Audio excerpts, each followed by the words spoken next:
نیمه دوم روز ششم مارس سال 2023 یک مهاجر کوری از تاجیکستان در ساختمان در غرب شهر مسکو پایتخت روسیه به هلاکت رسیده است.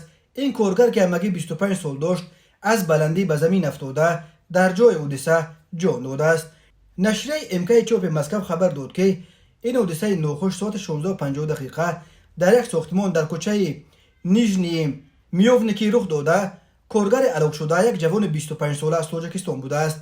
اسم این جوان نشر نشده است. هر سال بیش از 1 میلیون نفر و تقریبا نصف اهالی قابل کار تاجیکستان برای پیدا کردن روزی خانواده‌های خود به خارج و اساساً به روسیه به مهاجرت کاری می‌روند. هر سال در روسیه به دلایل‌های مختلف تا 1000 نفر از مهاجران تاجیک می‌میرند. فلاکت‌ها در جای کار و جای زیست و بیماری‌ها و صدمه‌های نقلیاتی از علت‌های عمده مرگ مهاجران تاجیک در روسیه نام برده می‌شود.